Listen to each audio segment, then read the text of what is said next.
नाही, सांगलीची चर्चा कालसुद्धा वरिष्ठ नेते बसले होते, त्यांच्यात काही चर्चा झाली आहे. मला वाटते आता हा दिल्ली स्तरावरूनच प्रश्न मार्गी लागेल की 3 जागेचा जो काही तिढा या राज्यातला आहे तो कदाचित दिल्ली स्तरावरूनच आदरणीय पवारसाहेब असतील, खरगे साहेब असतील आणि उद्धवजी ठाकरे साहेब असतील, हे तिघं सोडवतील 1-2 दिवसात आणि त्यामध्ये मार्ग निघेल अशी आम्हाला अपेक्षा आहे.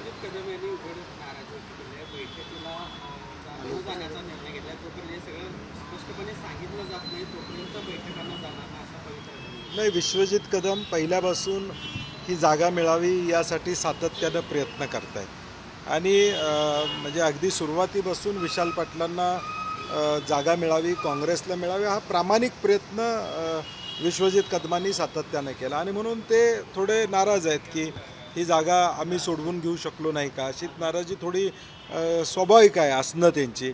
परंतु अजून निर्णय आम्ही म्हणतोय त्याचा अजून आशा सोडलेली नाही. नाही, म्हणून आता वंचितच्या संदर्भात त्यांची भूमिका ते मला वाटते जाहीर करतील की नेमकं त्याच्या मागची कारणं काय आहेत. मी बोलणं संयुक्तिक राहणार नाही. देश विदेशातील प्रत्येक घडामोडींचे लाईव्ह अपडेट मिळवण्यासाठी आता साम टीव्हीच्या सर्व सोशल मीडिया प्लॅटफॉर्मला लाईक, फॉलो आणि सबस्क्राईब करा. तसंच सर्व नोटिफिकेशनसाठी बेल आयकॉन प्रेस करायला विसरू नका.